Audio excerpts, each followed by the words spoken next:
دیکھیے جمعہ واقعی آپ نے صحیح کہا کہ جمعہ کو عید سے جو ہے عید کے حوالے کے مطلب سوال سے بتایا گیا کہ عید کے مترادف بالکل، تو اچھی بات ہے جمعے کو کم سے کم یہ ہے کہ نماز آپ باجماعت ادا کر لیں، اور اس میں پھر آپ کے لوگوں سے کئی ایسے لوگوں سے ملاقات ہوتی ہے جن سے آپ پورے ہفتے نہیں مل پاتے، ایسا ہی ہے، ان سے بھی ملاقات ہو جاتی ہے، اور پھر اللہ کا حکم بھی ہے تو ہونا تو یہی چاہیے۔ دوسری بات رہی کہانی کی، تو کہانی واقعی دیکھیں عمل کا دار و مدار نیت پر ہے، یہ بات تو طے ہے۔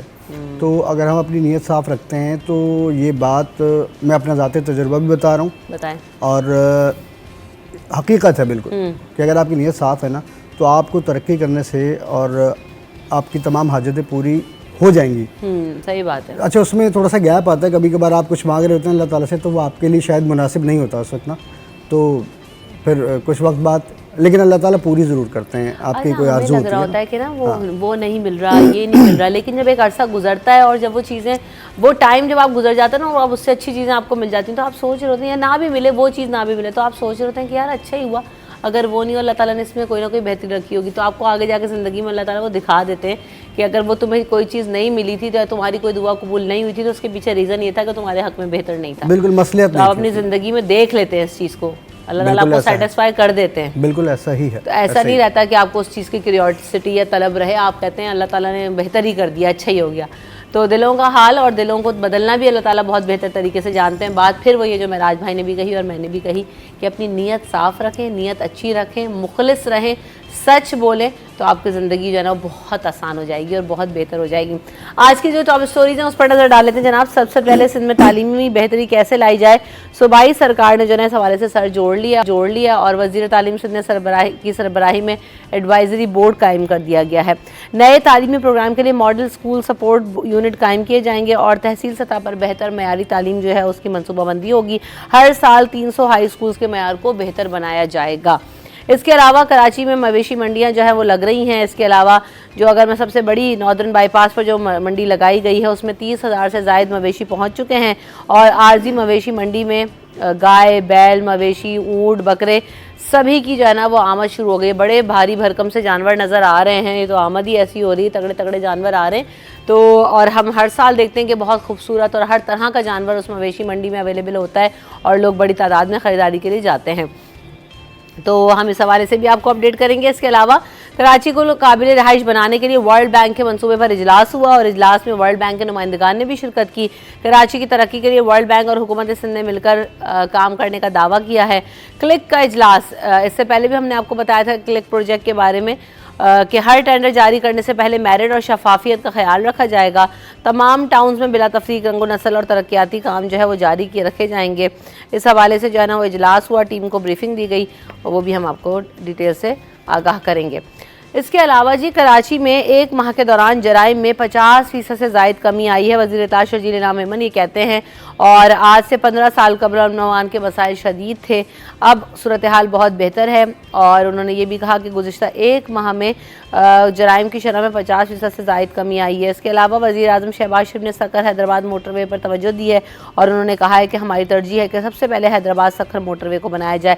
کراچی پر اربوں روپے خرچ کیے جا رہے ہیں اور K4 منصوبہ بھی جو ہے حکومت سندھ کی ترجیح ہے، ان کا ایسا کہنا تھا۔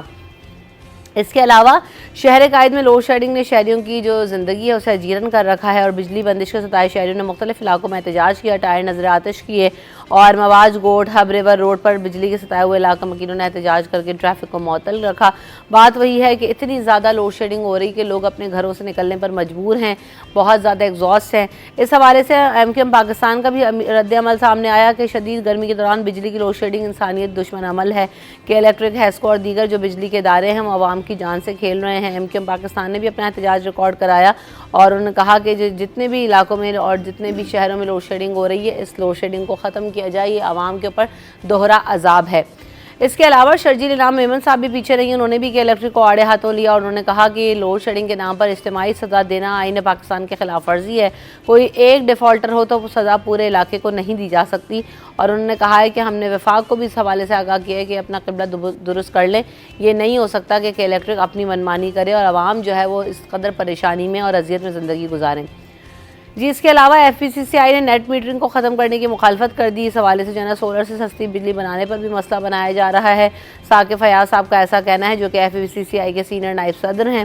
انہوں نے کہا کہ نیٹ میٹرنگ کو ختم کرنا متبادل توانائی پر منتقل ہونے کو جو ہے وہ ختم کر دے گا. ملک کو اس وقت ضرورت ہے اور عوام کو بھی ضرورت ہے کہ مزید بجلی کی قیمت میں جو ہے وہ کمی لے کر آئی جائے, اور عوام اس سے زیادہ بجلی کی قیمت میں اضافہ جو ہے وہ برداشت نہیں کر سکتے, اس لیے سولرز پر جا رہے ہیں. اور اس میں بھی اگر نیٹ میٹرنگ ہوگی تو یہ قابل قبول نہیں ہے. تو ان تمام خبریں ہوں گی, ان کو ڈسکس کریں گے. سب سے پہلے معراج بھائی, ہم دیکھ رہے ہیں کہ جو ہے کے حوالے سے جیسے میں نے خبر شیئر کی تھی تو اس میں یہ کہا گیا ہے کہ نئے تعلیمی پروگرام کو جو ہے نا سپورٹ کیا جائے گا. ہر ضلع ہر سطح پر جو ہے وہ معیاری تعلیم دی جائے گی, اور منصوبہ بندی بھی اس حوالے سے کی جا رہی ہے. 300 ہائی اسکولز کے معیار کو ہر سال بہتر بنایا جائے گا. بہت اچھی بات ہے کہ حکومت کو بہت جلدی خیال آ گیا. بہرحال دیکھیں دوسرے ممالک میں جو ہے ہمیشہ صحت اور تعلیم ان دو شعبوں پر جو ہے خاص طور پہ کام کیا جاتا ہے. اس کو آسان بنایا جاتا ہے پبلک کے لیے, عوام کے لیے, اور ظاہر سی بات ہے تعلیم اچھی ہوگی تو مستقبل کے معمار جو ہیں وہ بھی اچھا پرفارم کر سکیں گے اور ترقی کرے گا ملک. لیکن ہمارے ہاں جو معاملہ ہے وہ بدقسمتی سے تعلیم اور صحت دونوں ہی کو کاروبار بنا دیا گیا ہے, بزنس بنا دیا گیا ہے. تو جس کی وجہ سے مسلسل ہم یہ دیکھ رہے ہیں کہ گزشتہ سالوں میں جو سرکاری اسکولوں کے معاملات تھے وہ تو بالکل ہی ڈاؤن ہو گئے. ایک عام آدمی جس کی بہت ہی کم جو آمدنی ہے نا, تو وہ بھی یہ سوچ رہا ہوتا ہے کہ بھئی میں اپنے بچے کو سرکاری اسکول میں نہیں ڈالوں گا, قرض لے لوں گا میں, لیکن میں اپنے بچے کو جو ہے پرائیویٹ اسکول میں پڑھاؤں گا. اسی وجہ سے کراچی میں پرائیویٹ انسٹیٹیوشنز جو ہیں ان کی تعداد میں بے پناہ اضافہ ہوا ہے, اسکولز میں بے پناہ اضافہ ہوا ہے. پھر ہم یہ بھی دیکھ رہے ہوتے ہیں کہ وہاں پر جو منمانی ہے ان کی وہ بھی ہمیں نظر آ رہی ہوتی ہے. عوام ہر صورت میں پریشان ہوتی ہے, لیکن بہت اچھا انیشیٹو ہے ان کا. اگر یہ ایسا کر لیتے ہیں اور ممکن ہو پائے تو یہ بہت اچھا ہوگا, کیونکہ اتنے بڑے بڑے اسکولز ہیں اس وقت گورنمنٹ کے شہر کے مختلف علاقوں میں کہ ان کو اگر صرف اپ گریڈ کر دیا جائے, کچھ خرچہ کر لیا جائے, ان پر تھوڑا سا چیک اینڈ بیلنس رکھا جائے, کیونکہ گوشت ملازمین والے معاملات بھی یہاں پر چل رہے ہوتے ہیں, تو وہ بہت بہتر جو ہے پرفارم کر سکتے ہیں وہ اساتذہ جو ہیں. دوسری بات یہ کہ ہم نے یہ بھی دیکھا کہ کچھ اسکولوں کو جو ہے اڈاپٹ کیا ہوا ہے کچھ NGOs نے, تو ہم نے یہ بھی اس میں ہمارے سامنے ہے کہ ان اسکولوں کی حالت بالکل بدل گئی, تعلیم کا معیار بدل گیا, بہت سارے معاملات بہتر ہوئے ہیں. تو اگر ٹھیک ہے حکومت یہ اچھی بات ہے اگر یہ کر لیتی ہے تو ٹھیک ہے, ورنہ پھر اس کے لیے دوسری ہے کہ اس کو کوئی NGO اڈاپٹ کر لے تاکہ کم سے کم بچوں کو سستی تعلیم تو مل سکے. اس مہنگائی کے دور میں والدین جو ہیں وہ اپنی جو آمدنی کا سب سے بڑا حصہ ہیں وہ بچوں کی تعلیم پر ہی لگاتے ہیں. اس میں اسکولنگ بھی شامل ہو گئی, ٹیوشن بھی شامل ہو گیا, اس کے ساتھ ساتھ جو گاڑی میں آنا جانا اسکول کا, بکس ہو گئی, کتابیں ہو گئی,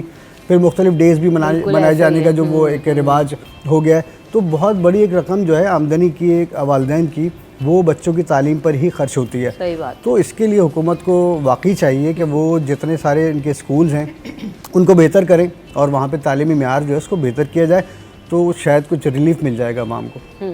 بالکل ایسے ہی ویلکم کرتے ہیں شو میں خورشید رحمانی بھائی بھی ہمارے ساتھ موجود ہیں. السلام علیکم, کیسے ہیں آپ؟ السلام, اللہ کا شکر.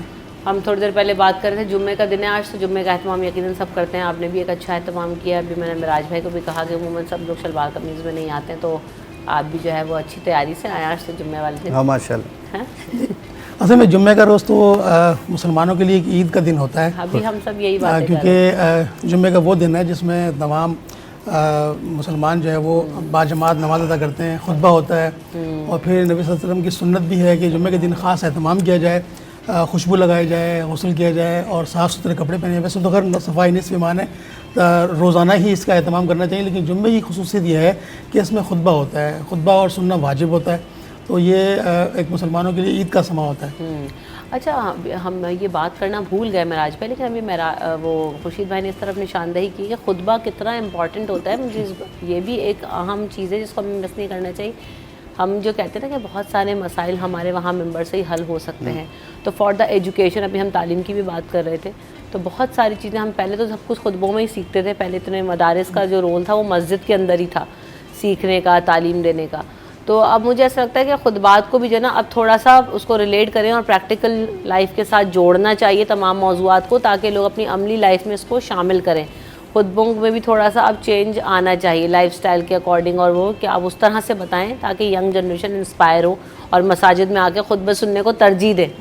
تو یہ چیز بھی جناب ہو جائے تو اور اچھا ہماری مساجد میں ہوگا. اور یہ بہت بڑی اپرچونٹی ہے کہ اتنی بڑی تعداد میں لوگوں سے ایڈریس کرنے کا ہر ہفتے ہمارے جو علماء اکرام ہیں ان کو موقع ملتا ہے, تو وہ اس میڈیم کے تھرو بہت کچھ جو ہے نا کمیونیکیٹ کر سکتے ہیں اور سکھا سکتے ہیں. Coming back to the topic, Khurshid بھائی ہم بات کر رہے تھے کہ ابھی جو ہے اسکولس کو بہتر بنانے کے لیے بات کی جا رہی ہے اور یہ کہا گیا ہے کہ اب معیار تعلیم کو بہتر بنایا جائے گا. صوبائی وزیر تعلیم نے بھی اس حوالے سے جو ہے نا وہ بات کی ہے.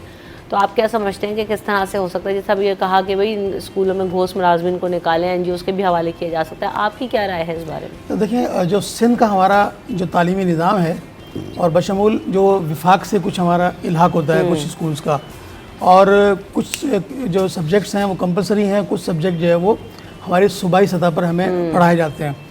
مسئلہ نصاب کا ہے اور مسئلہ بجٹ کا, جو وفاقی حکومت کی جانب سے جو بجٹ کا اعلان ہوتا ہے اس کا ہے, اور پھر اس بجٹ کو ملنے کے بعد اس کی امپلیمنٹیشن ہے.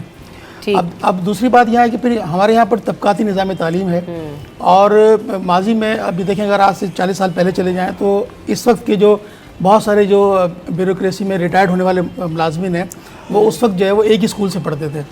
اور اگر آپ بات کریں تو میں یہاں بات کروں کہ پروفیسر عبدالوہاب صاحب جو ماجو کے وائس چانسلر رہے ہیں, اس کے علاوہ سابق صدر ممنون حسین, تو وہ بھی اس وقت جو ہے وہ ایک پرائیویٹ اسکول سے پڑھتے تھے اور سرکاری اسکول سے پڑھتے تھے, اور ان کے پاس جو سہولیات تھی وہ اتنی اچھی سہولیات نہیں تھی, لیکن کیونکہ انہوں نے ان کی محنت اور لگن تھی. اچھا, ایک تو یہ پرسنلی ذاتی طور پر دلچسپی ہے طالب علم کی, دوسری طرف سے جو سرکاری دلچسپی ہوتی ہے وہ ہمیں عدم توجہی نظر آتی ہے, جس کی وجہ سے ہمارے یہاں جو تعلیم کا فقدان ہے, تعلیم کا مسئلہ ہے, وہ جو کا تو ہی نظر آ رہا ہے. اچھا, تعلیم کے مسئلے پر ہم یقیناً ضرور بھی بات کریں گے, اس میں اور بھی چیزیں ہیں جو ہم کنسیڈر کریں گے, لیکن پہلے بریک لیتے ہیں, بریک کے بعد.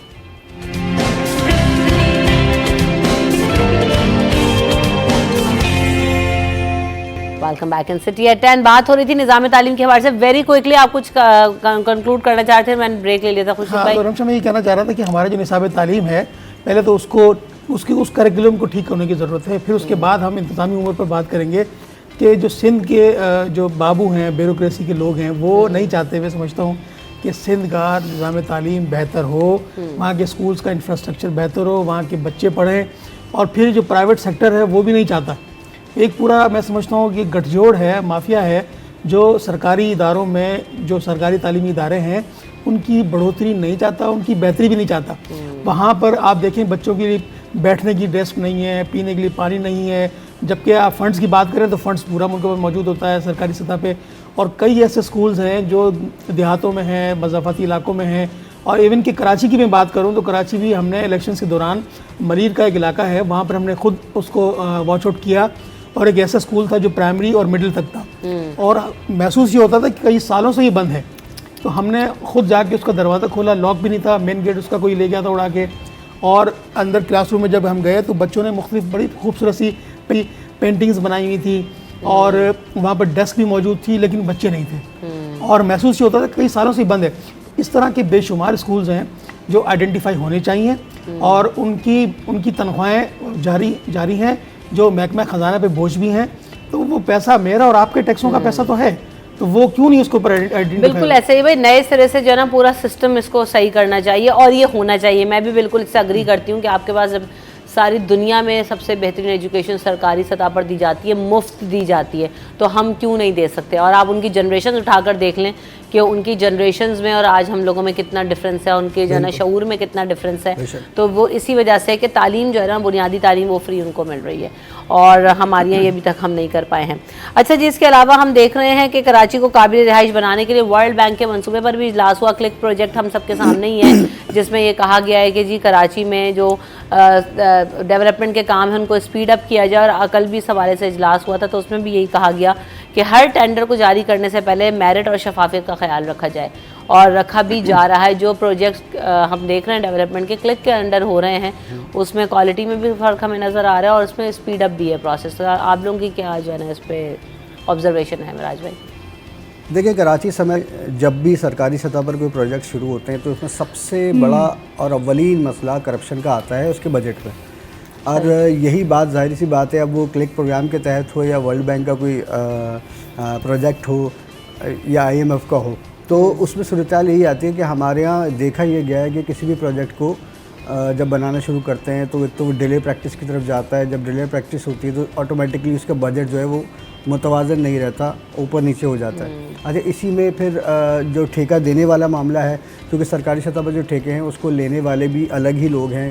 گورنمنٹ کانٹریکٹرز جو ہیں وہ مبینہ طور پر بھاری رشوت اس کے لیے دیتے ہیں اور پرسنٹیج باقاعدہ طے ہوتی ہے. مطلب آف دی ریکارڈ ہے کہ چھوٹے سے چھوٹا ٹھیکہ بھی اس وقت کراچی میں کسی بھی چیز کا لیا جائے تو اس میں سے 25% تو سرکاری جو لوگ ہیں جو دینے والے ہیں وہ پہلے ہی اپنے حصے کا لے لیتے ہیں. اور اس کے بعد آپ سوچئے کہ 25 کے بعد کانٹریکٹر جو ہے وہ بھی پیسے بچاتا ہے پھر اس میں سے، ظاہر سی بات ہے. تو اب وہ جو 100 روپے اگر ہم اندازہ لگائیں، 100 روپے اگر ایک کسی پروجیکٹ پہ لگنے ہوتے ہیں تو اس میں سے 50 روپے تو پہلے ہی گول ہو جاتے ہیں، ٹھیک، باقی بچے 50. تو اس میں جو نچلا طبقہ ہے، نچلا جو لیول ہے سرکاری اداروں کا اور کانٹریکٹرز کا، وہ اس میں سے مزید کرپشن کرتا ہے. تو صرف 25% کام ہو پاتا ہے. اور وہ 25% جب کام ہوتا ہے تو ظاہر سی بات ہے وہ 1 سال بھی نہیں چل پاتا، 2 سال بھی نہیں چل پاتا. اس کے بعد اس میں مسائل آتے ہیں. تو ایک تو یہ بہت اچھی شرط رکھی گئی ہے کہ شفافیت کو یقینی بنائیں کہ اگر کسی کو ٹھیکہ دیا جا رہا ہے تو وہ مطلب اس کا وہ اس قابل بھی ہے کمپنی کہ اس ٹھیکے کو پورا کر سکے اور کوالٹی اور معیار کو برقرار رکھ سکے. تو اس کے لیے بہت اچھی بات ہے. دیکھیں، پروجیکٹ کا اعلان ہونا، پروجیکٹ کے بننا شروع ہونا، یہ خوشائند بات ہے. لیکن ہماری تو ایک یہی گزارش ہے حکومت سے کہ یہ پروجیکٹ جب بنیں گے تو اس کو عوام اور آپ لوگ خود بھی استعمال کریں گے، ہم سبھی اس کو مل کر استعمال کریں گے. تو کم سے کم اتنا اس کو بہتر بنایا جائے کہ بار بار پریشانی سے نہ گزرے عوام. ہمارے یہاں تو اکثر یہ دیکھا گیا نا کہ جیسے یہ جہانگیر روڈ، ایسی کتنی سڑکیں جو ہے نا میں گنوا سکتی ہوں کراچی میں جو بار بار بنتی ہیں. اور یہ کالا بورڈ سے لے کر جانا وہ معین آباد تک جانے والی سڑک، یہ ملیر ہال پہ جو پٹری سے گزرتے ہیں اور اس کے بعد اندر تک جانے والی سڑک، یہ کئی دفعہ بن چکی ہیں اور وہی کا وہی ان کا حال ہے. رہائش کے قابل بنانے والی بات بھی ہوئی نا اس میں اس کو. تو دیکھیں، ڈیولپمنٹ کے جو کام ہیں وہ تو ہونے ہی ہونے ہیں. اس کے ساتھ ساتھ ان کو بہت سارے اداروں کو آپس میں جو ہے لنک اپ ہونا پڑے گا. کیونکہ دیکھیں، جب سیوریج کا نظام ڈلے گا، دیگر پانی کی لائنیں ڈلیں گی، واٹر بورڈ بھی اس میں انوالو ہوگا. تو اس طرح سندھ بلڈنگ کنٹرول اتھارٹی کو بھی اس میں انوالو کرنا چاہیے. کیونکہ ہمارے ہاں جو اسٹرکچرز تیار ہوتے ہیں، تعمیرات جو ہوتی ہیں، وہ تقریباً مبینہ طور پر 95% غیر قانونی ہوتی ہیں. مطلب جو نقشہ پاس ہوا تھا اس نقشے کو نہیں دیکھا جاتا، اپنی مرضی سے بلڈرز بناتے ہیں، جگہ بھی گھیرتے ہیں کچھ تھوڑی سی. تو لیکن بات یہ ہے کہ اگر ایک بنگلے میں پہلے 10 افراد رہتے تھے، اس کو توڑنے کے بعد اس پہ ایک بلڈنگ تعمیر ہو گئی، اب اس پہ 100 افراد رہ رہے ہیں، تو 100 افراد کے حساب سے سیوریج کی لائن، پانی کی لائن، سارے معاملات کرنے پڑیں گے. تو اچھی بات ہے، لیکن تمام اداروں کو اس میں ساتھ مل کر اور سر جوڑ کر بیٹھنا چاہیے تاکہ پروجیکٹ اگر بنے تو کم سے کم عوام کو اس سے فائدہ ہو، مزید اس میں پریشانیوں میں نہ پڑے. لانگ ٹرم پروجیکٹس کی ضرورت ہے اس وقت کراچی کو. بالکل اسی طرح ہی ہے کہ دیکھیں، کراچی کا جو بیسک ماسٹر پلان ہے وہ اس پر میں سمجھتا ہوں اس پر عمل درآمد نہیں ہے. آپ اگر کراچی کے علاقہ ناظم آباد دیکھیں تو ویل ڈیولپڈ ہے. اس کا نقشہ جو ہے وہ ایک سابق فوجی افسر تھے، انہوں نے ڈیزائن کیا تھا اور وہ بڑا خوبصورت بنایا ہوا ہے. اس کی سڑکیں چوڑی ہیں، گلیاں چوڑی ہیں اور اس کا انفراسٹرکچر بڑا اچھا ڈیزائن کیا ہوا ہے. بدقسمتی سے جب شہر کو پلان کیا جاتا ہے تو اس کی جو پہلے جو ٹاؤن پلاننگ ہوتی ہے وہ موجود نہیں ہے. ہمارے کراچی میں بھی اسی طرح 100 افراد رہنے کی جگہ تھی، یہاں پر 1000 افراد آ کے رہنے لگے. تو اس کے حساب سے ہمارے پاس جو ہے وہ ٹاؤن پلاننگ کے لیے اب پہلے سے کوئی مجوزہ پلاننگ ہونی چاہیے تھی، جو کہ نہیں کی گئی. اور نہیں کی گئی تو اس کی وجہ سے کراچی میں جو ہے وہ مختلف آپ دیکھنے کے انفراسٹرکچر کے مسائل شروع ہو گئے، سیوریج کی لائنوں کے مسائل شروع ہو گئے، پانی کی لائنوں کے مسائل شروع ہو گئے. تو لیکن اب بنیادی طور پر سوال ان اداروں پہ بنتا ہے کہ کسی بھی ہاؤسنگ سوسائٹی کو یا کسی بھی جگہ پر تعمیرات سے پہلے، یہ جس طرح ویراز صاحب نے بات کی کہ تمام اداروں کو آن بورڈ ہونا چاہیے. اس میں واٹر اینڈ سیوریج بورڈ ہے، اس کے علاوہ سندھ بلڈنگ کنٹرول اتھارٹی ہے. ان کو آپس میں آن بورڈ ہو کے ایک نیکسس میں کام کرنا پڑے گا، تب کہیں جا کے یہ جو ہمارے پر ویل ڈیولپمنٹ پلاننگ کا جو منصوبہ ہے یہ کامیاب ہو سکے گا. دوسری بات یہ جو ٹینڈرنگ ہوتی ہے ہمارے یہاں پہ، چاہے وہ فیڈرل کی سطح پر ہو یا سندھ گورنمنٹ کی سطح پر ہو، اس میں شفافیت تو بالاخ ہے.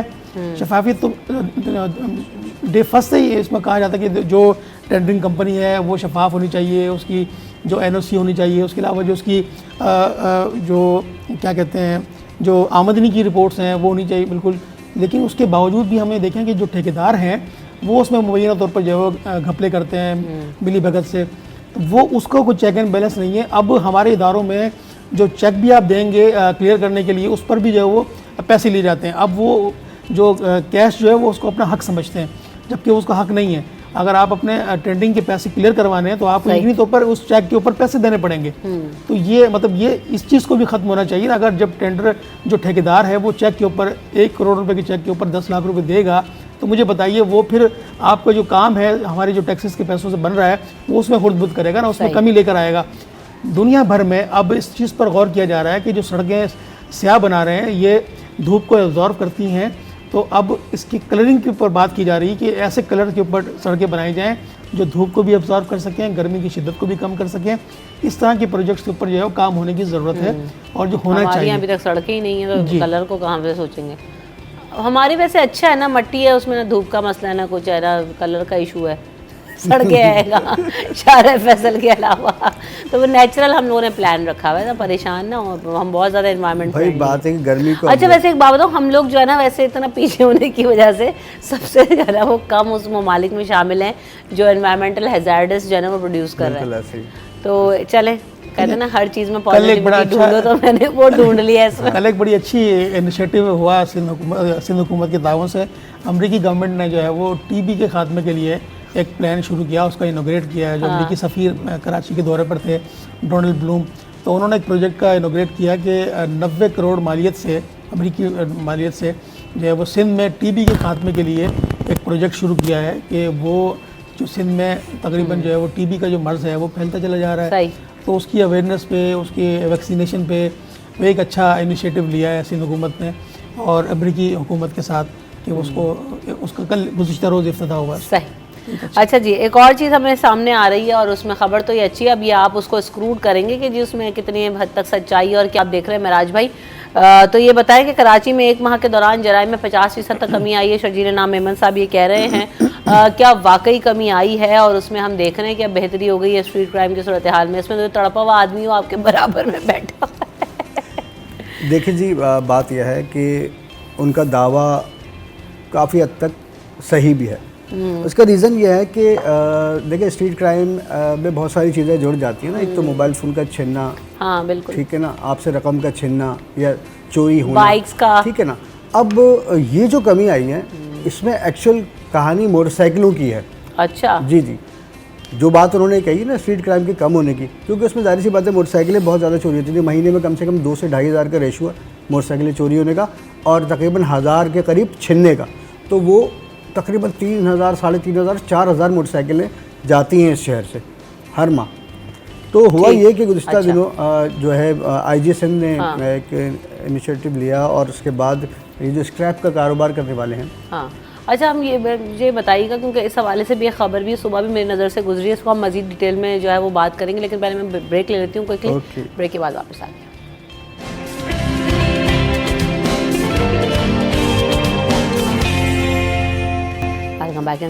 تو جناب بات ہو رہی تھی کہ کیا واقعی جرائم میں اور اسٹریٹ کرائم کی صورتحال میں کراچی میں کمی آئی ہے؟ معراج بھائی آپ بتا رہے تھے ہمیں کہ اس وقت کیا صورتحال ہے؟ دیکھیں جی، شرجیل انعام میمن صاحب تو خیر بہت اچھا بولتے ہیں اور لفظوں کے جادوگر بھی ہیں وہ، لیکن ایسا بالکل نہیں ہے کہ 50% کی میں کمی آ گئی ہو۔ ہم بھی اسی شہر میں رہتے ہیں، اسی شہر میں موو کرتے ہیں اور روزانہ کرائم کے معاملات کو رپورٹ بھی کرتے ہیں۔ دیکھیں اسٹریٹ کرائم میں مختلف چیزیں ہیں، جیسے کچھ اس میں نقدی کا چھننا ہوتا ہے، کیش کا چھننا ہو گیا، اس کے ساتھ ساتھ موبائل فون کا چھننا ہو گیا، لیکن اس کے بعد ایک بڑی جو یہاں پر واقعات ہوتے تھے وہ موٹر سائیکل چوری اور چھننے کے ہوتے تھے، جس پر آئی جی سندھ غلام نبی میمن نے فیصلہ لیا کہ اسکریپ کا کاروبار کرنے والے جو ہیں شہر میں غیر معمولی حد تک بڑھ گئے۔ ہر علاقے میں 4-4 5-5 دکانیں کھلی ہوئی ہیں، اور ہم یہ بھی دیکھ رہے ہیں کہ پولیس وہاں آتی ہے، موبائل آتی ہے اور خرچی لے کے چلی جاتی ہے وہاں سے، تو بہرحال وہ ایک باقاعدہ کاروبار شروع ہو گیا۔ ہم خود بھی حیران تھے کہ بھائی پہلے بھی تو وہ کباڑی آتے تھے ٹھیلے پہ لینے کے لیے، آوازیں لگاتے تھے تو بمشکل تمام لوگ گھروں سے کوئی سامان نکال کے دیتے تھے، یہ کون سا اسکریپ کا کاروبار ہو رہا ہے جس کے لیے اتنی بڑی بڑی دکانیں کھولی جا رہی ہیں، مشینیں لگائی جا رہی ہیں۔ تو ہوا یہ کہ جب کباڑیوں کے خلاف آپریشن ہوا اور شہر میں کباڑیوں کے بہت سارے ایسے معاملات نکلے جس میں مسروقہ موٹر سائیکلوں یا گاڑیوں کے پارٹس وہاں سے برآمد ہوئے تو ان کو بند کر دیا گیا. ان کو بند کرنے سے اتنا بڑا فرق پڑا کہ تقریباً اس وقت AVLC کے مطابق SSP عارف اسلم راؤ سے بھی میری اس حوالے سے بات ہوئی تھی گزشتہ روز ہی. تو ان کا یہ کہنا تھا کہ بھائی جب سے کباڑیوں پر ہم نے سختی شروع کی ہے اور غیر قانونی کام کرنے والوں کو بند کیا ہے اس کے بعد سے 40% جو ہے کمی آئی ہے کراچی شہر میں موٹر سائیکلوں کی چوری کی وارداتوں میں. اچھا اب آپ کباڑیوں کا آپ نے ذکر کیا تو وہ بھی بڑا جو ہے نا اپنے آپ کو انہوں نے یونیفارم کر لیا اور بڑے یکجا ہو گئے. صبح میری نظر سے خبر گزری لیاقت آباد کا علاقہ ہے, کہاں کا تھانہ ہے جی, وہاں پر کباڑیوں کو 2 کو گرفتار کر لیا گیا تھا. تو جی 8-10 کباڑیوں نے وہاں پر پولیس اسٹیشن پہ جو ہے وہ حملہ کیا اور وہاں پر مار کٹائی کرنے کی کوشش کی اور کافی زیادہ جو ہے ان کو چھڑوانے کے لیے گلستان جوہر میں. تو وہ آپ یہ دیکھیں گے مطلب واہ بھائی بڑی بدماشی ہے کہ آپ اتنا جو ہے نا آپ ہمت کر کے پہنچ گئے. بھائی دیکھیں ہمارے یہاں تو چوری اور سینہ زوری یہ دونوں معاملات ہیں. تو ظاہر سی بات ہے ایک اگر گرفتار کیا ہوگا تو اس کی وجہ ہوتی ہے, ٹھوس وجہ ہوتی ہے, کوئی شبہات ہوتے ہیں جن کو کلیئر کرنے کے لیے گرفتار کیا جاتا ہے, حراست میں لیا جاتا ہے یا پھر کوئی ایسی چیز برآمد ہوئی ہوتی ہے.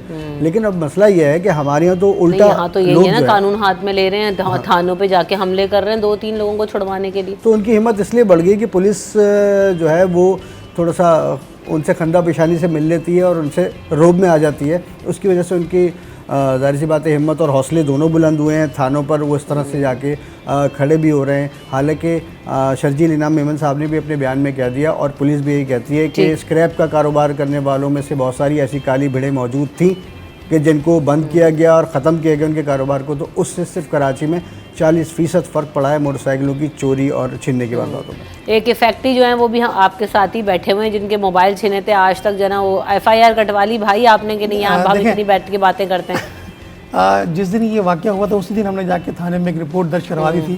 اس کے بعد اب تک جو ہے وہ پولیس اس پر تحقیقات کر رہی ہے اور کئی مرتبہ فون بھی آئے, تو امید ہے کہ وہ کامیاب ہو جائیں گے انشاءاللہ. اچھا یہ تو شرجیل انعام میمن صاحب کا جو کہنا ہے کہ 50% کمی آئی ہے, تو یہ اعداد و شمار کا ایک گورکھ دھندا ہے جو بڑا لفظی اور کاؤنٹنگ کے حوالے سے جو ہے وہ ہمارے وزراء کئی اس پر بات کرتے ہیں. میں سمجھتا ہوں کہ کراچی میں یہ 50% کمی کہہ رہے ہیں, میں کہتا ہوں 20% بھی کمی نہیں آئی ہوگی. آپ چلے جائیں کراچی کے مضافاتی علاقے میں سوراب گوٹ چلے جائیے, رات کو آپ اپنی فیملی کے ساتھ سفر نہیں کر سکتے. آپ یہاں کرنگی کازوے پہ چلے جائیں, کرنگی کازوے پہ آپ رات کو سفر کر کے دکھائیں, آپ کے سنیچنگ کے واردات میں کمی ان کے مطابق آئی ہوگی کیونکہ وہ ایک پوری لاؤ لشکر کے ساتھ چلتے ہیں, وہ سیکیورٹیز کے ساتھ چلتے ہیں. آپ اپنی فیملی کے ساتھ بائک پر جا رہے ہو, آپ سیکیور نہیں ہیں. آپ اپنے بچوں کے ساتھ جا رہے ہو, آپ سیکیور نہیں ہے. کراچی میں اس وقت فیملیز کا یہ صورتحال ہے کہ رات کو وہ دیر بدیر سفر کرتے ہوئے خوف کے اندر مبتلا ہیں. کراچی کے مختلف علاقے اسٹریٹ کرمنل کی زد میں ہیں. کرنگی کے بیشتر علاقے, سوراب گوٹ کے بیشتر, سوراب گوٹ پہ جائیں نا پولیس کیوں نہیں کارروائی کرتی؟ جب مجھے یہ معلوم ہے, ایک عام شہری کو یہ معلوم ہے کہ سوراب گوٹ نو گے ہو رہی ہے, تو کیا پولیس کو معلوم نہیں ہے؟ کیا لائن فورسز کے لوگوں کو معلوم نہیں ہے کہ سوراب گوٹ کتنا انسیکیور ہے؟ وہاں پر دن میں لوگ لوٹ جاتے ہیں, رات کی تو بہت دور کی بات ہے. جمالی پل کے اطراف میں آپ رات کو سفر نہیں کر سکتی. اس کے علاوہ کرنگی کے زمان ٹاؤن, اتحاد ٹاؤن, اس کے علاوہ بلدیہ ٹاؤن, پھر اس کے علاوہ جو دیگر جو اورنگی ٹاؤن کے علاقے, وہاں پر لوگ غیر محفوظ سمجھتے ہیں. کہاں جا رہے ہیں؟ ہمارے آفس کے پاس اتنا بڑا EBM کازوے, اس کے اوپر مستقل لوگ لٹ رہے ہوتے ہیں. یہ ملیر کا جو ایکسپریس وے ابھی جہاں سے بن رہا ہے, یہ جو ندی کا علاقہ ہے وہاں پر لوگ لٹ رہے ہوتے ہیں. تو یہ تو سارے بڑی وجہ میں سمجھتا ہوں کہ پولیس کو بھی, پولیس اپنے آپ کو انسیکیور سمجھتی ہے. جہاں پولیس کی ریٹ کو چیلنج ہوتا ہے, جس طرح ذکر کیا کہ وہ جو کباڑی ہے پولیس اسٹیشن چلے گئے اور انہوں نے جو ہے وہ اس طرح کی کارروائی کی. دیکھیں یہ اسٹیٹ کی ریٹ کو چیلنج نہیں کرنا چاہیے بلکہ پولیس کو جوابی کارروائی کرنی چاہیے. دوسری بات یہ کہ ہمارے پاس جو تھانوں میں نفری کا معاملہ ہے وہ بھی کم ہے. پولیس کو امپاور کرنا پڑے گا ہمیں, اور اس کے علاوہ رینجز کو بھی ہمیں پاور دینے کی ضرورت ہوگی, جب کہیں جا کے یہ اسٹریٹ کرائم کا جو جن ہے یہ قابو میں آ سکے گا. اور دوسری بات مجھے بتائیں کہ کراچی کے وہ علاقے جہاں پہ لوگ غیر محفوظ سمجھتے ہیں وہاں پر کارروائی کیوں نہیں کی جاتی؟ وہاں پہ لوگ پکٹ لگائیں نا, تو آپریشن کریں نا, کیوں نہیں کرتے آپریشن ہونے کی ضرورت ہے وہاں پہ IG صاحب خود وزٹ کریں, کیوں نہیں وزٹ کرتے IG صاحب, ایڈیشنل IG کیوں نہیں وزٹ کرتے؟ اس کے علاوہ پھر رینجز کو تعینات کریں, رینجز کو پاور دینے کی ضرورت ہے, مزید پاور دی جائے رینجز کو, کیونکہ رینجز تو پورے سندھ کے اندر موجود ہے. تو ان کو جب تک پاور نہیں دیا جائے گا, ان کو فلی طور پر اکوپ نہیں کیا جائے گا. نفری کا جو معاملہ میں ذکر کر اچھا، رہا اب ہوں, ہوتا کیا رمضان میں تو ہم دیکھتے ہیں ہاٹ اسپاٹس پر جو ہے نا وہ ہمیں پولیس نظر آ رہی ہوتی ہے، ایکٹیو نظر آ رہی ہوتی چیزیں، لیکن یہ ہمیں اس وقت بھی ضرورت ہے کہ ہاٹ اسپاٹ جیسے بھی خورشید بھائی نے بھی کہا کہ وہ بنائے جائیں اور وہاں پر کارروائیاں ہوں. اتنے سارے نام تو ایک جو شاہین فورس کا معاملہ تھا, شاہین فورس متعدد مرتبہ بنی ہے جو کراچی کے اسٹریٹ کرائم کو روکنے کے لیے, اس کو جو ہے وہ مزید اس کو طاقتور کرنے کی ضرورت ہے. ابھی لاہور میں ڈولفن فورس آئی تھی, ہمارے یہاں بھی ہوا تھا کہ بائکس پہ بھی پولیس والے جائیں گے ڈولفن فورس کی طرز کی جانا. ہمارے جو جوان ہیں نا, ہمارے جو جوان ہیں پولیس کے ہوں یا رینجرز کے ہوں, جب وہ شہید ہو جاتے ہیں تو ان کے لیے بھی کوئی بڑی رقم کی ہونے کی ضرورت ہے. ان کو ویل ایکوپڈ کیا جائے, چاہے وہ رینجرز کا جوان ہو چاہے وہ پولیس کا جوان ہو, اس کو ویل ایکوپڈ کیا جائے, پھر کہیں جا کے وہ اسٹریٹ کرمنل سے مقابلہ کر سکے گا. سب سے بڑی بات تو یہ کہ جو نیت کر لیں کہ خاتمہ کرنا ہے تو بہت کچھ ہو سکتا ہے. وقفہ لے لیتے ہیں, وقفے کے بعد حاضر ہوں.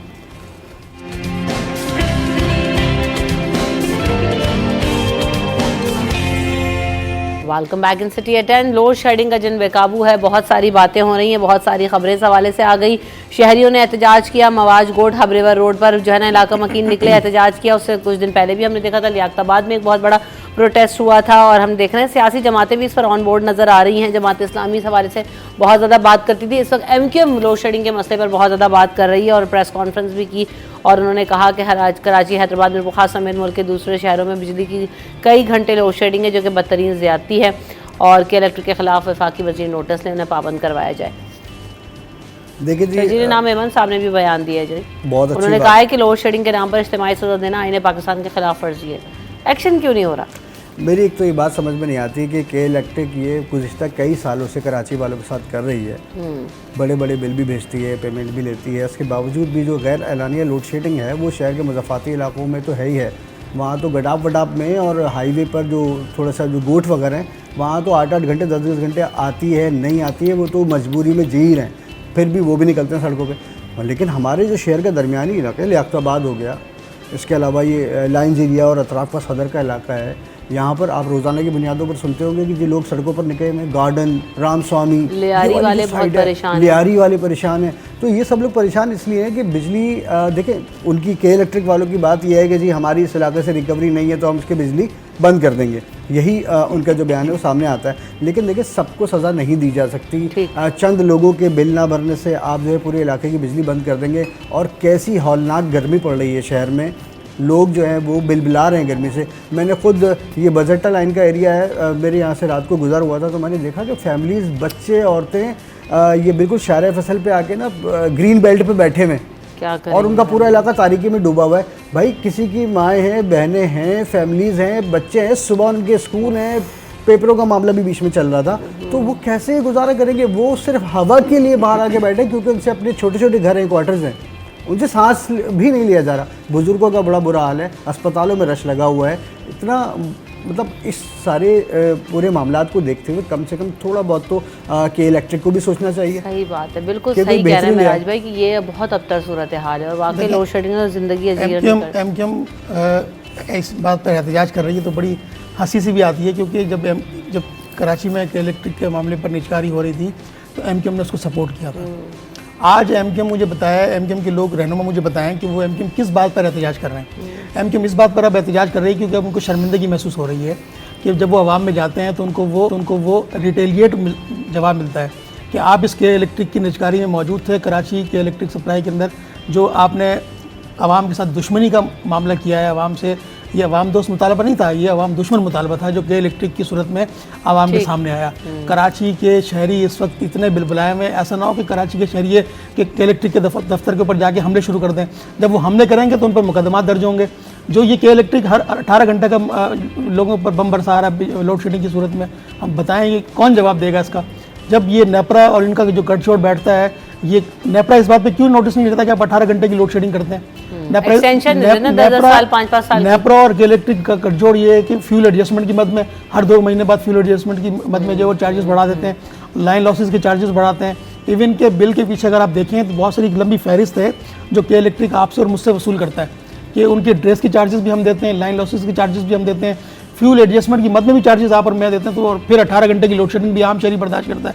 اس کے علاوہ کراچی سمیت سندھ بھر میں آپ یقین کریں کہ نوابشاہ کی صورتحال میں آپ کو بتاؤں, نوابشاہ میں 18 گھنٹے کی لوڈ شیڈنگ ہے, میرپور خاص میں بھی جو ہے 12 سے 14 گھنٹے کی لوڈ شیڈنگ ہے, سکھر میں بھی لوڈ شیڈنگ ہے.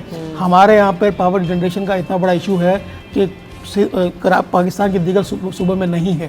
تو اس کے علاوہ ہم اب واحد وہ صوبہ ہے جو 70% 60% ریونیو جنریٹ کر کے فیڈرل گورنمنٹ کو دیتا ہے. تو یہ ایک اس میں سندھ کے شہریوں کے ساتھ تو میں سمجھتا ہوں بڑی زیادتی ہے کہ فیڈرل گورنمنٹ اس پر نوٹس نہیں لیتی. میں یہی اس طرف اور ایم کیو ایم کس بات کا نوٹس کا مطالبہ کر رہی ہے جب کچھ صوبے میں بھی وہ شراکت داری ہوتی ہے ان کی ہر سطح کی گورنمنٹ میں, فیڈرل میں بھی شراکت داری ہوتی ہے, اس پر وہ احتجاج کیوں نہیں کرتے, کیوں مستعفی نہیں ہوتے؟ نہیں بات پھر یہ بھی نا, اب ایم کیو ایم کا آپ نے بات کی بالکل بجا. اب شرجیل نام میمن صاحب بھی جو کہہ رہے ہیں کہ وفاقی وزیر نوٹس لے, بھائی کیوں نہیں کر پاتے آپ لوگ, کیوں ان چیزوں کو ایڈریس نہیں کروا پاتے جب حکومتیں بنا رہے ہوتے ہیں, جب نیگوشیشنز کیوں صرف منسٹریز پہ بات ہو رہی ہوتی ہے یا جو ہے نا سیٹ ایڈجسٹمنٹس ہو رہی ہوتی ہیں, کیوں کور ایشوز کو حل نہیں کرانے پہ بات نہیں ہوتی. ان چیزوں پر جب آپ حکومت بنائیں گے تب عوامی مسائل بھی حل ہوں گے اور حکومتوں کی مقبولیت میں یا جماعتوں کی مقبولیت میں بھی اضافہ ہوگا. یہ بات کہہ کے تھک گئے لیکن نہیں سمجھ پاتے.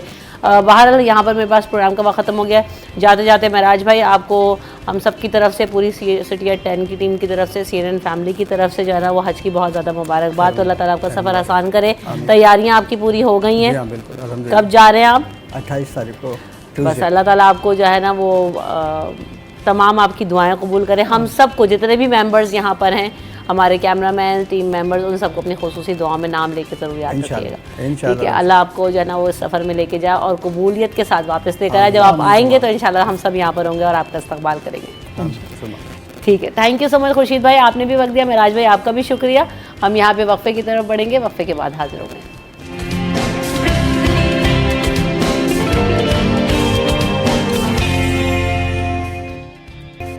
Welcome back in city at 10. تو جناب آج کے اس سیگمنٹ میں ہم بات کریں گے اور آپ کی ملاقات کروائیں گے ینگسٹ پروفیشنل باکسر سے.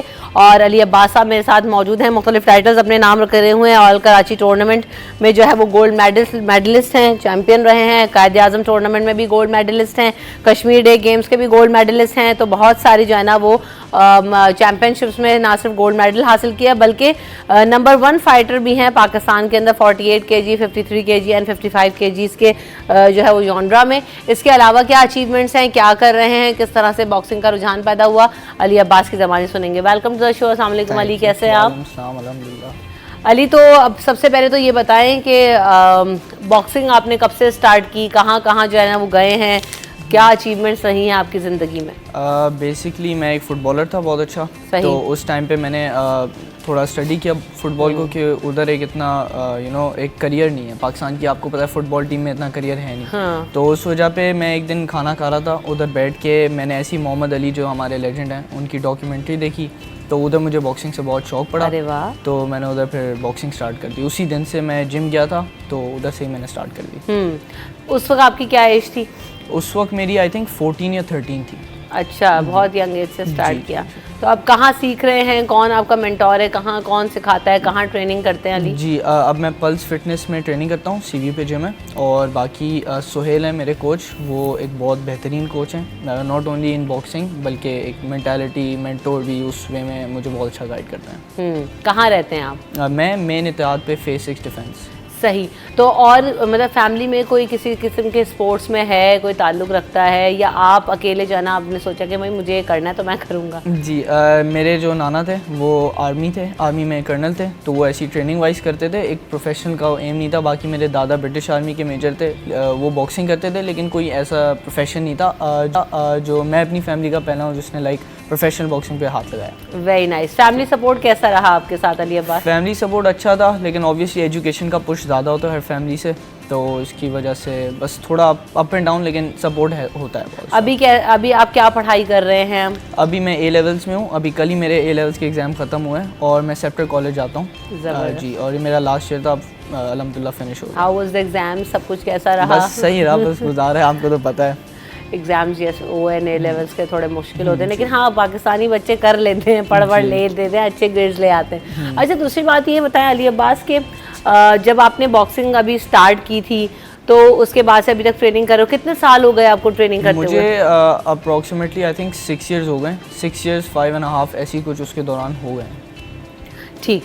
تو علی آپ نے کون کون سی چیمپئن شپس میں حصہ لیا, وہاں کیا اچیومنٹس رہی ہیں؟ میں نے سب سے پہلے ایک ہوتا ہے ایمیچر باکسنگ. ایمیچر باکسنگ آپ کا کلب لیول ہوتا ہے, انٹر لیول ہوتا ہے, مطلب آرمی نیوی یہ سارا ملا کے نا. تو اس کے اندر میں جب ایمیچر باکسنگ کرتا تھا تو میں نے قائد اعظم گیمز میں گولڈ لیا تھا.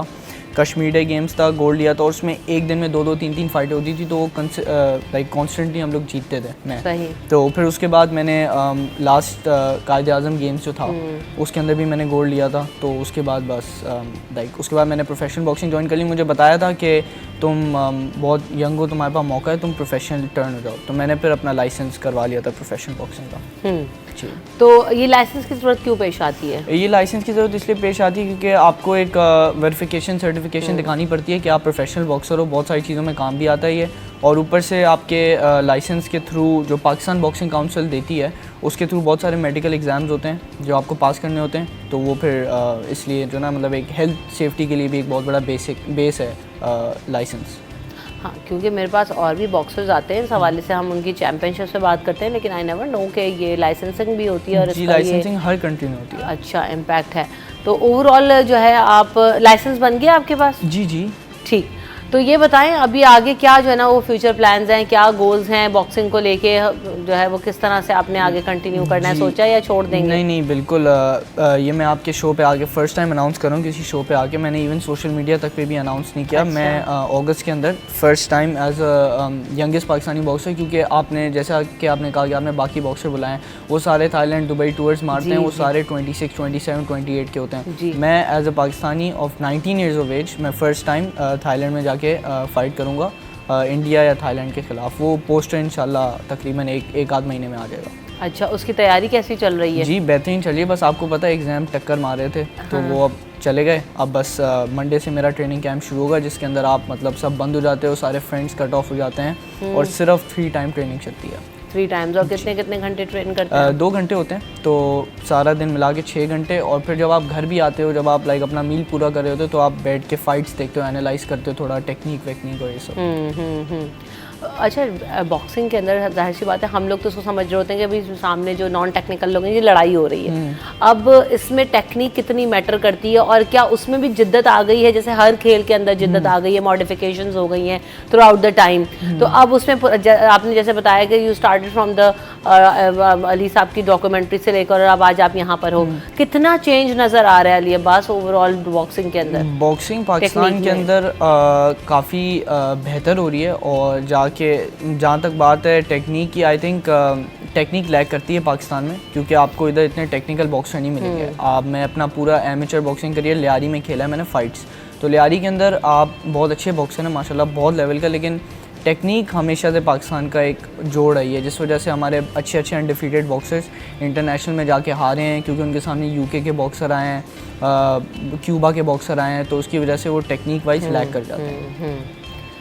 تو علی آپ کی ٹیکنیک پہ سب سے زیادہ کام کون کرتا ہے؟ انٹرنیٹ کی مدد بھی لیتے ہیں؟ آپ نے جسے بتایا کہ آپ زیادہ تر جب میل بھی لے رہے ہو تو آپ وہ فائٹس دیکھ رہے ہو, تو اس سے بھی آپ کو جو ہے وہ ملتی ہیں ٹپس؟ G for sure. اور مینلی میرے کوچ وہ بہت ایک ایکسپیرینسڈ کوچ ہیں جو بہت ہائی لیول پہ مطلب ٹریننگ کراتے ہیں, تو اس وجہ سے مجھے ٹیکنیک کا بہت ایڈوانٹیج ملتا ہے. پھر ہمارے اسپارنگ پارٹنرز بھی ہوتے ہیں. اسپارنگ پارٹنرز مطلب کہ آپ ٹریننگ کے اندر فائٹ کرتے ہو, مطلب لیکن ٹریننگ کے دوران, تو ادھر بس فائٹس ہوتی ہیں, بہت زیادہ ٹیکنیک وغیرہ ہوتا ہے, تو اس سے سیکھ جاتے ہیں. ٹھیک. اچھا, مجھے یہ بھی بتائیے گا علی کہ ہمارے جیسے آپ نے لیاری کا ذکر کیا, بہت سارے بچوں کو میں نے بہت کلوزلی دیکھا, بہت فینٹاسٹک باکسرز ہیں, کئی پلیٹ فارم پہ بھی جا چکے ہیں, لیکن پھر کیا میں ان دی اینڈ دیکھتی ہوں کہ زندگی میں بہت اسٹرگل کر رہے ہیں, اور پھر ان کو اپنے معاش کے لیے, اپنے لائف اسٹائل کو بہتر کرنے کے لیے سب کچھ چھوڑنا پڑتا ہے. آپ باکسنگ کو ایز اے کریئر لینا چاہتے ہو, ایز پیشن ہے, ایز شوق ہے, کیا ہے یہ, اور آگے اپنے آپ کو ان باکسنگ آپ کہاں دیکھ رہے ہو, یا لائف میں آپ کا کیا پلان ہے آگے؟ میرا پلان یہ ہے کہ باکسنگ نہیں تو میں نہیں, مطلب میں ایسا ایم سے چلتا ہوں کہ مجھے باکسنگ کے علاوہ کچھ بھی نہیں چاہیے, کوئی جاب, کوئی کچھ بھی نہیں, کوئی بزنس, کچھ بھی نہیں, مجھے صرف باکسنگ چاہیے. میں باکسنگ ایڈکٹ ہوں بہت زیادہ, 7 سال سے کر رہا ہوں, 6 سال 6.5 سال. تو اس میں نا میرا باکسنگ میں اتنا وہ ہے کہ بس میں باکسنگ کے علاوہ میں ایک دن ٹریننگ نہ کروں نا, تو جب میں رات کو سو رہا ہوتا ہوں تو میرے پاؤں میں جو نا ایک انرجیٹک فیلنگ آتی ہے, اور مطلب سویا نہیں جاتا. مجھے ٹریننگ کرنا, فائٹ کرنا بہت ضروری ہے. اب وہ لائف اسٹائل کا حصہ بن چکا ہے. جی, تو گھر والے جب یہ پیشن دیکھتے ہیں تو ان کا کیا رسپانس ہے؟ کیونکہ ظاہر ہے ماں باپ تو چاہتے ہیں بچوں کا فیوچر ہر طرح سے سیکیور ہو, ہمارے یہاں انفارچونیٹلی جو ہے نا اتنا زیادہ رجحان نظر نہیں آتا. بس پیرنٹس کا یہی ہے کہ جو میری مدر ہیں وہ سپورٹیو ہیں, لیکن آبویسلی وہ فائٹس دیکھ نہیں پاتی میری, اور جب میں کبھی کبھی ٹریننگ سے گھر آتا ہوں تو میرے منہ پہ یہاں نشان ہوتے ہیں, تو اس کی وجہ سے تھوڑا سا وہ ہو جاتی ہیں, لیکن ان کو پتہ ہے باکسنگ سے بہت فائدہ ہے. مطلب باکسنگ سے آپ, کیونکہ باقی سارے بچے آپ کو پتہ ہے اسٹریٹ میں ڈرگز وغیرہ ان چیزوں میں تھوڑا انوالوڈ ہیں, تو باکسنگ آپ کو ایک الگ سائڈ پہ رکھتی ہے, ہیلدی رکھتی ہے. اور بس یہ بہت اچھی بات ہے, اور یہ بہت بڑا اسپیکٹ ہے. ہم بار بار جب بات کر رہے ہوتے ہیں نا کہ ہماری یوتھ فزیکل ایکٹیویٹی میں انوالو نہیں ہے, تو علی عباس اس کو یقیناً ایز اے پیشن بھی لیا ہوا ہے, اور آپ دیکھیں کہ ہیلدی ایکٹیویٹی میں بھی ہیں, اچیومنٹس بھی ساتھ ساتھ ہیں. تو Ali very best of luck to you, جو آپ نے یہاں پر اناؤنس کیا سٹی ایٹ 10 کے پلیٹ فارم سے کہ آپ آگے فائٹس کے لیے بھی جا رہے ہیں, اور اللہ تعالیٰ آپ کو اس میں کامیاب کرے. جب آپ وہاں سے جیت کر آئے, میڈل لے کر آئے, تب ہم آپ کو دوبارہ ضرور انوائٹ کریں گے. Thank you so much Ali for your time. ہم یہاں پہ وقفے کی طرف بڑھیں گے, لیکن وقفے پہ جانے سے پہلے ہم جو ہمارے ٹیم ممبر ہیں ارکم, ان کو بہت زیادہ برتھ ڈے وش کریں گے.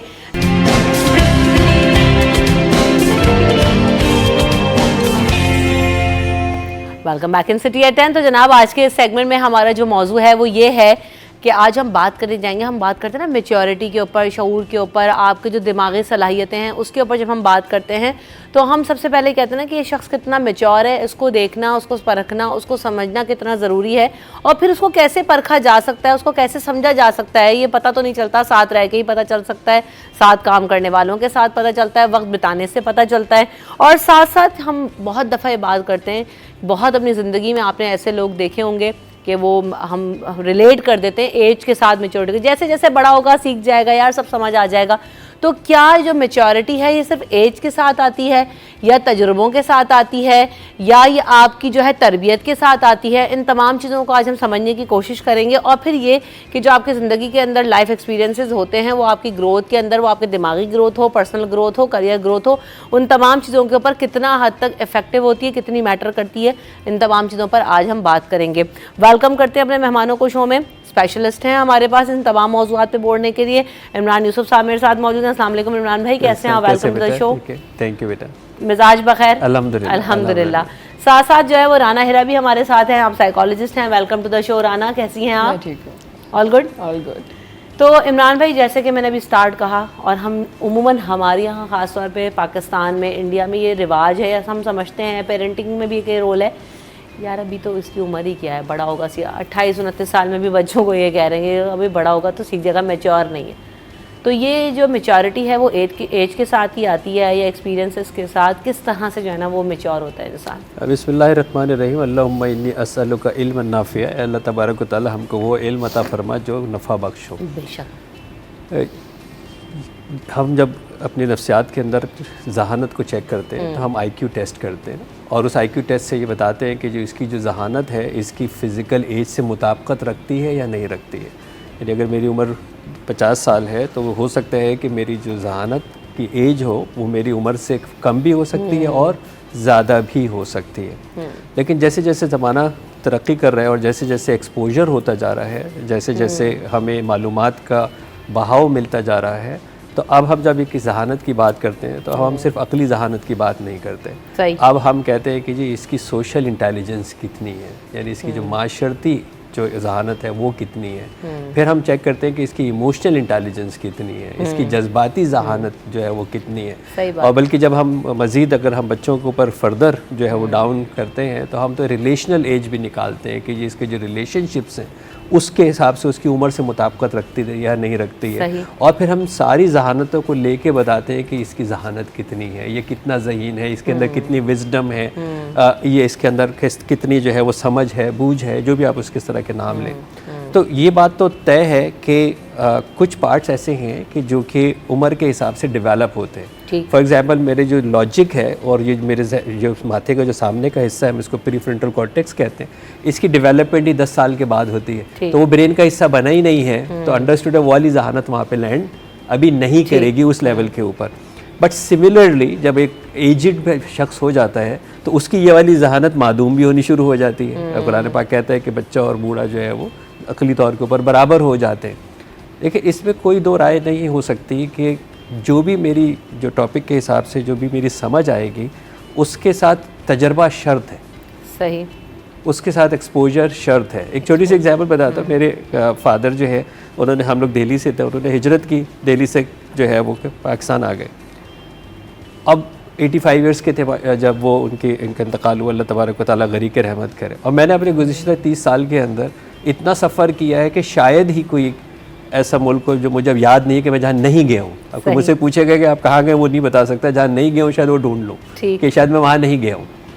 اب اگر کسی کو پوچھنا ہو سفر کے بارے میں, کسی کو معلوم کرنا ہو جغرافیہ کے بارے میں, کسی کو یہ چیز معلوم کرنی ہو, اور میرے والد صاحب میرے برابر میں بیٹھے ہوں, تو کون صحیح جواب دے گا؟ آپ. ایسا ہی ہے نا, جبکہ عمر کے اندر کتنا فرق ہوگا, تجربے میں بھی ہو سکتا ہے بہت بڑا جو ہے فرق ہو.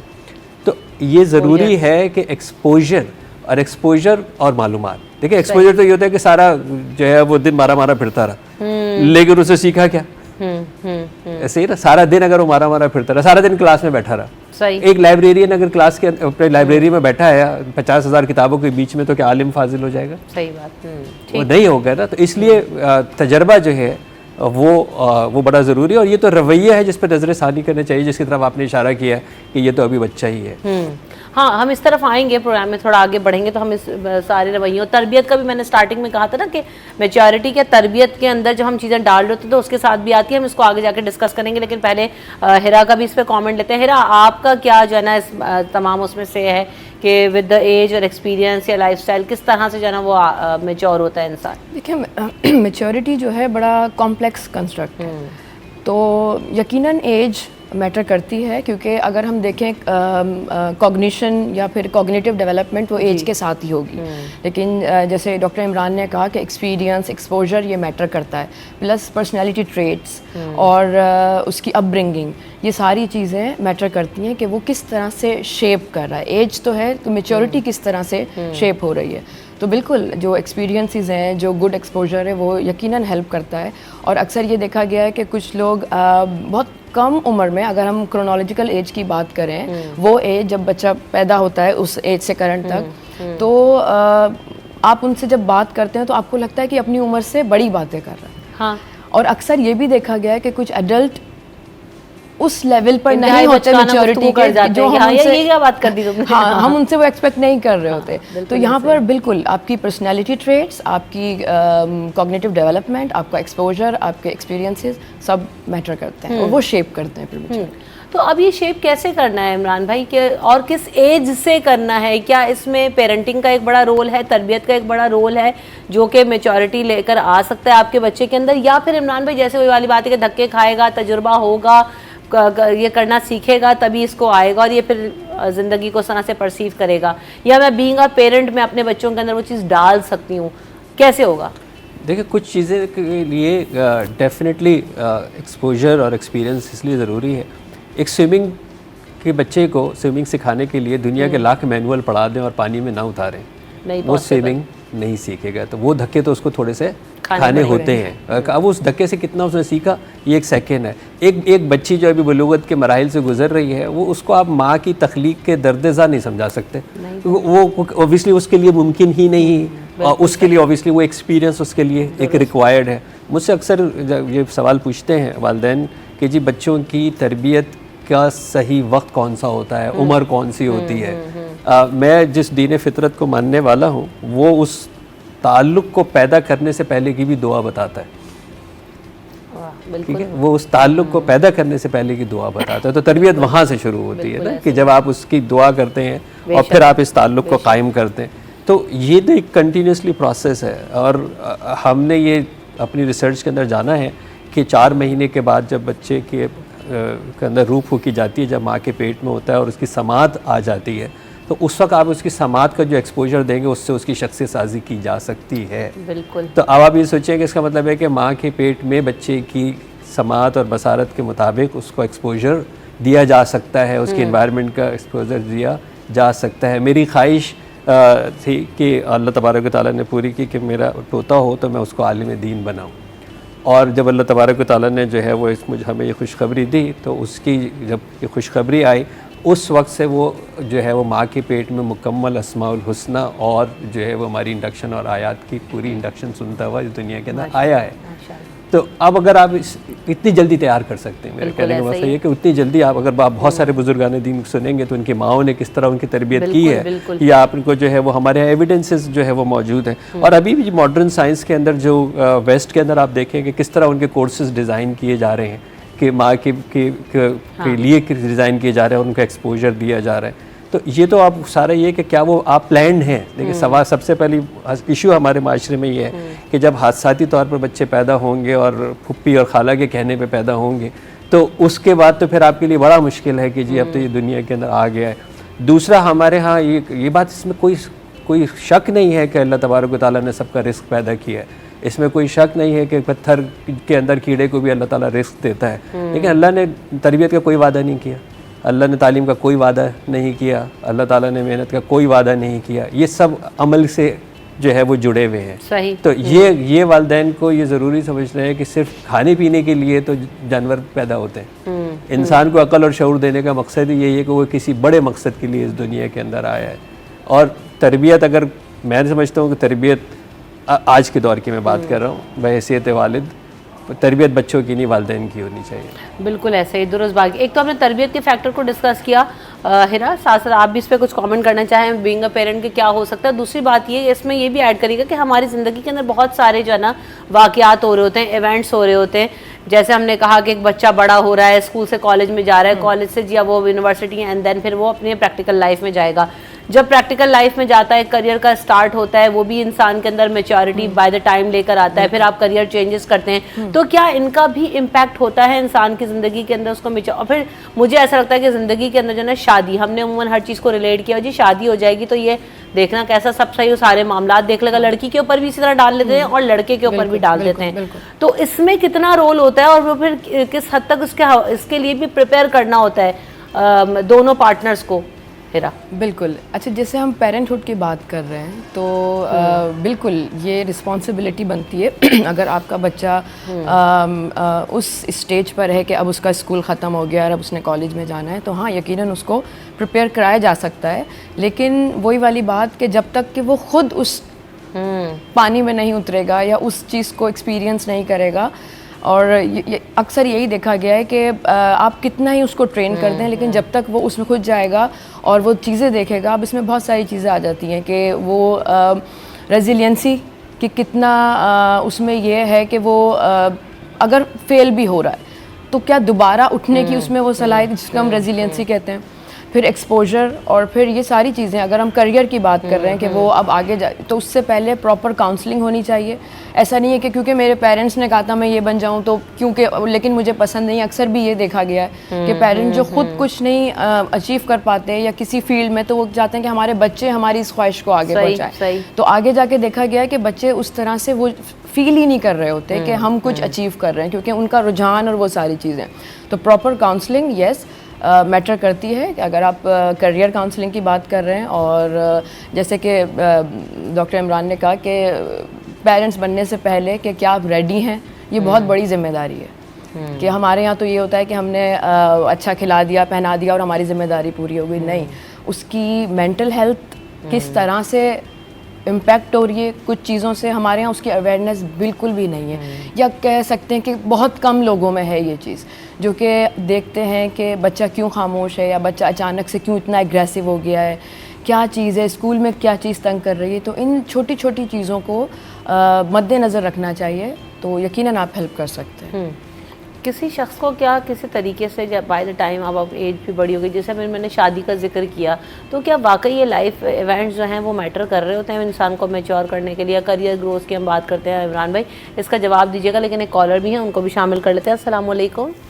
وعلیکم السلام. رمشا کیسی ہیں آپ؟ الحمدللہ. یحییٰ آپ بتائیے آپ کیسے ہیں؟ بہت گرمی ہے بھائی, پھر بھی 12 چل رہا ہے معاملہ. اور ڈاکٹر صاحب کو بہت سلام ہے, ان سے بہت کچھ سیکھتے ہیں. دونوں مہمانوں کو سلام ہے. اور دیکھیے بات یہ کہ میری زندگی میں the most important part of your life is sense and sensibility. آپ تعلیم حاصل کر لیں لیکن جب آپ کے اندر شعور نہیں پیدا ہوگا, سمجھ نہیں پیدا ہوگی, دوسروں کے سمجھنے کی صلاحیت نہیں پیدا ہوگی, تو آپ مکمل آپ نے کچھ نہیں سیکھا میری نظر میں.